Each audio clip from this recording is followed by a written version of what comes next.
heftige Gefechte mitten in der Stadt.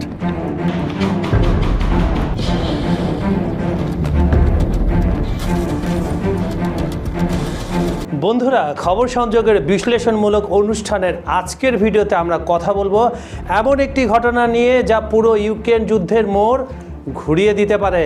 December 2025 Russia দাবি করেছে তারা দখল করে নিয়েছে পোক্রোভস্ক শহর। আপনি হয়তো ভাবছেন আরেকটি শহরের পতন, বড় ব্যাপার কি? আমি আপনাদেরকে বলছি বড় ব্যাপারটা কি। Все зависит от вас, наши дела, от вас все зависит.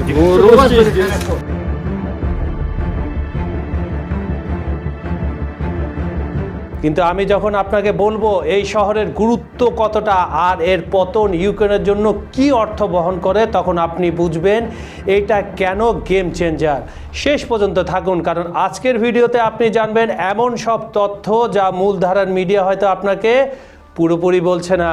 ভিডিওটা শেষ পর্যন্ত দেখুন, মিস করবেন না। আর হ্যাঁ, লাইক আর শেয়ার করতে ভুলবেন না। চলুন শুরু করা যাক পোক্রোভস্ক পতন, ইউক্রেন যুদ্ধের মোড় ঘুরিয়ে দেওয়া এক অধ্যায়।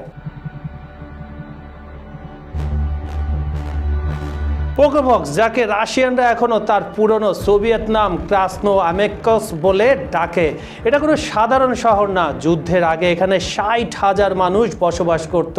ক্যান ইউ ইমেজিন কত বড় শহরটা ছিল? কিন্তু সংখ্যাটা মাত্র কয়েক মাসে নেমে এসেছে 1500-তে। কেন? কারণ 2024 সালের আগস্ট থেকে রাশিয়ান বাহিনী এই শহরকে চারদিক থেকে ঘিরতে শুরু করে দিয়েছিল। কিন্তু আসল প্রশ্ন হলো, এই শহর কেন এতটা গুরুত্বপূর্ণ? কেন? কারণ কয়লা, যুদ্ধের জ্বালানি। এই শহরে আছে বিশাল কয়লা খনি, কোকিং কয়েল তৈরি হয় এখানে। এটা দিয়ে ইউক্রেনের স্টিল ইন্ডাস্ট্রি চলে, এখন যেটা রাশিয়ার দখলে। একটু ভাবুন তো, যুদ্ধে সব কিছুর জন্য স্টিল লাগে, অস্ত্র, ট্যাঙ্ক, গোলাবারুদ, সব আপনি যা ভাববেন সবগুলোই। কিন্তু ইউক্রেনের স্টিল উৎপাদনের অর্ধেকই নির্ভর করতো এই এলাকার খনিগুলোর উপর। পোক্রোভস্ক হারানো মানে ইউক্রেনের স্টিল উৎপাদন 7.5 মিলিয়ন টন থেকে নেমে যেতে পারে মাত্র 2 মিলিয়ন টনে। সাপ্লাই লাইন হাব, এটা খুবই গুরুত্বপূর্ণ। কিন্তু এটাই সব না। পোক্রোভস্ক হচ্ছে একটা রেলওয়ে, সড়ক যোগাযোগের মাল্টিপল। এখান থেকে পথ চলে গেছে জোনেক্স অঞ্চলে সব গুরুত্বপূর্ণ শহরে, ক্রামাতোস্ক, সোভিয়ানস্ক। মানে এই শহর দিয়ে ইউক্রেনীয় বাহিনী তাদের ফ্রন্টলাইন সৈন্যদের কাছে খাবার, গোলাবারুদ, অস্ত্র পাঠাতো। এখন এই লাইন কাটা পড়ে গেছে, কারণ এই লাইন দখল করে নিয়েছে পুতিনের বাহিনী। কিভাবে পতন হলো পোক্রোভস্ক?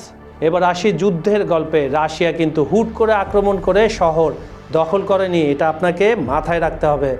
তারা ব্যবহার করেছে এনসাইক্লোমেন্ট ট্যাকটিক্স, মানে চারদিক থেকে ধীরে ধীরে পুরো এলাকাটাকে ঘিরে ফেলে মনস্তাত্ত্বিক চাপে ফেলেছে ইউক্রেনের সৈন্যদের।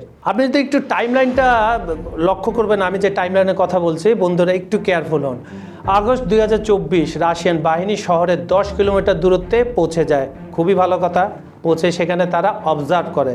নভেম্বর 2024 ইউক্রেন স্পেশাল ফোর্স পাঠায় শহর রক্ষার জন্য। কিন্তু ততদিনে শত শত রাশিয়ান সৈন্য শহরে ঢুকে পড়েছে এবং গুরুত্বপূর্ণ পয়েন্টগুলোতে তারা অবস্থান নিচ্ছিল। যখনই স্পেশাল ফোর্স ঢুকবে তখনই তাদেরকে মেরে সেখান থেকে ভাগিয়ে দেবে, এবং হয়েছেও সেটা। তারা ঢুকছে আর এখানে দৌড়ানি খাইছে। ডিসেম্বর 2025 রাশিয়া শহরের কেন্দ্রীয় স্কোয়ারে নিজেদের পতাকা উত্তোলন করে। এখন প্রশ্ন হলো, ইউক্রেনের জন্য এটা কতটা ব্যয়বহুল হয়েছে? সাম্প্রতিক রিপোর্টগুলো বলছে শুধু গত এক মাসে 1221 রাশিয়ান সৈন্য মারা গেছে এবং 545 জন আহত হয়েছে পোক্রোভস্ক এলাকায়। কিন্তু ইউক্রেনে হারিয়েছে অনেক। কিছু সূত্র বলছে 6500-এরও বেশি ইউক্রেনের সৈন্য প্রাণ হারিয়েছেন এই পোক্রোভস্ক যুদ্ধে। এবার আসুন বুঝি কেন একটা শহর পতন এতটা গুরুত্বপূর্ণ, সবাই কেন এটাতে এত ফোকাস রাখছে। Number 1, domino effect. মিলিটারি বিশ্লেষকরা বলছেন পোক্রোভস্ক ছিল ইউক্রেনের শেষ প্রতিরক্ষার লাইন বা লাস্ট ফ্রন্ট লাইন, যা তারা 2014 সাল থেকে তৈরি করেছিল। এটা ছিল সোভিয়েত আমলে তৈরি শক্ত শিল্প কারখানা, মাইন, আন্ডারগ্রাউন্ড শেল্টার নিয়ে গঠিত একটা 45 লাইন। এই লাইন ভাঙা মানে এখন রাশিয়ান বাহিনীর সামনে খোলা মাঠ। তারা এখন আরও সহজে এগিয়ে যেতে পারবে ক্রামাতোস্ক আর স্লোভেনিয়ার দিকে। Number 2, supply line crisis. Pokrovsk দিয়ে যে E-50 হাইওয়ে যায় সেটা এখন রাশিয়ার নিয়ন্ত্রণে, মানে ইউক্রেন বাহিনীকে এখন তাদের পূর্ব ফ্রন্টে সাপ্লাই পাঠাতে অনেক ঘুরপথ নিতে হবে। এটা সময় এবং রিসোর্সের বিশাল একটা অপচয়। Number 3, economic blow. মনে আছে কয়লা খনির কথা আমি শুরুতেই বলেছিলাম, জানুয়ারি 2025 থেকে কয়লা উৎপাদন বন্ধ হয়ে গেছে, কারণ সেখানে রাশিয়ান বাহিনী দখলে নিয়েছে। স্টিল উৎপাদন ব্যাহত হওয়া মানে ইউক্রেনের অর্থনীতিতে বিরাট ধাক্কা, কারণ স্টিল এক্সপোর্ট ছিল তাদের একটা বড় আয়ের উৎস, এটা মাথায় রাখতে হবে। নাম্বার 4, মনোবলের ক্ষতি। এখানে একটা সাইকোলজিক্যাল গেমও রয়েছে। সবচেয়ে বড় কথা, এই পরাজয় ইউক্রেনের সৈন্য এবং জনগণের মনোবলে চরমভাবে আঘাত করেছে। এতদিন ধরে রক্ষা করা একটা শহর যখন পড়ে যায় তখন সৈন্যদের মনে প্রশ্ন আসে, আমরা কি আসলেই জিততে পারবো? এখন একটা ইন্টারেস্টিং পয়েন্ট, রাশিয়া কেন এই মুহূর্তে এই দাবি করলো? ডিসেম্বর 2025 যখন আমেরিকা রাশিয়ার মধ্যে আলোচনার কথা চলছে, নেগোসিয়েশনের পজিশন এখানে সবচেয়ে বড় ব্যাপার। রাশিয়া চায় আলোচনায় বসার আগে নিজের অবস্থান আরও শক্ত করতে, এটা সাধারণ ব্যাপার। মাঠে যদি আপনি একের পর এক এলাকা দখল করতে থাকেন, আপনি যখন আলোচনার টেবিলে বসবেন তখন আপনি কোনো কিছু ছাড় যাইতে দিবেন না। আপনি যে পয়েন্টগুলো রাখবেন, যে দফাগুলো রাখবেন, এই দফার মধ্যে শান্তি আলোচনায় আসতে হবে, নাহলে তো বাকি ইউক্রেনের খেলা খতম। রাশিয়ার ভাষাটা তখন কেমন হবে? তারা বলবে, দেখো আমরা জিতছি, আমাদের হাতে এখন পোকারবক্স, ভোভারসানক্স এই শক্তিশালী অবস্থান থেকে আলোচনা করব। আর পশ্চিমের সাহায্যে এখন প্রশ্নবিদ্ধ।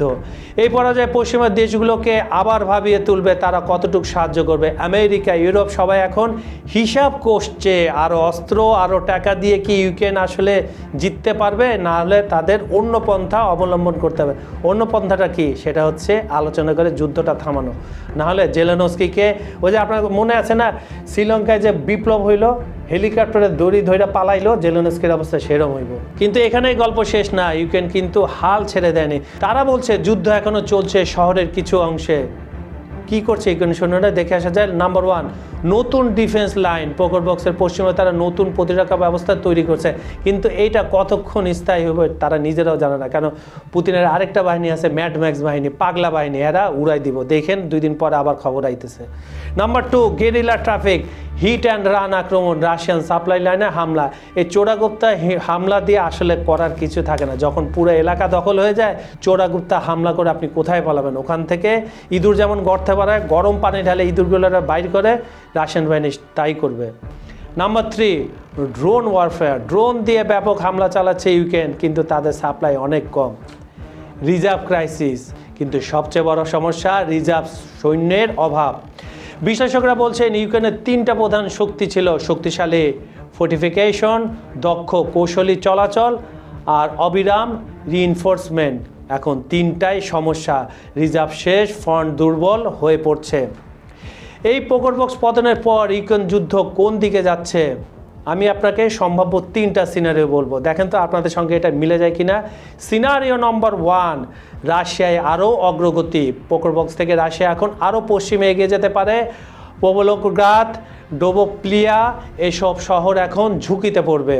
যদি এই শহরগুলো পড়ে যায় তাহলে পুরো দক্ষিণ ইউক্রেনের প্রতিরক্ষা ব্যবস্থা ভেঙে পড়বে।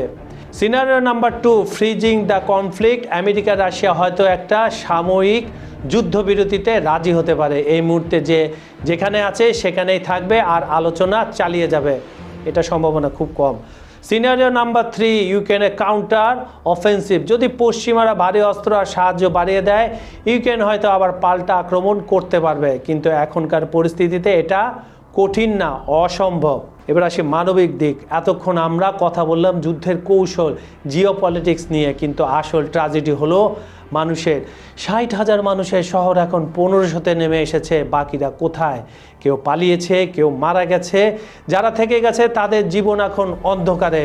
বিদ্যুৎ নেই, পানি নেই, খাবার নেই, শেল আর মিসাইলের শব্দ এই তাদের নিত্যনৈতিক জীবনের একটা অংশ হয়ে গেছে।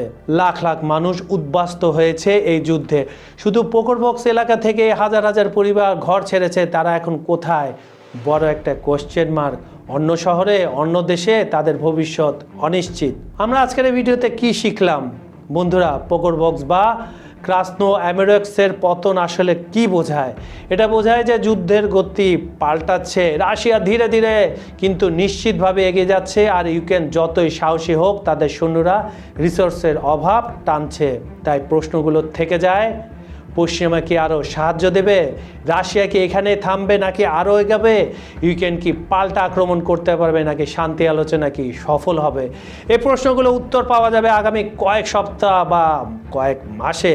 কিন্তু একটা জিনিস নিশ্চিত, পোকারপক্সের পতন ইউক্রেন যুদ্ধের ইতিহাসে একটা টার্নিং পয়েন্ট হয়ে থাকবে।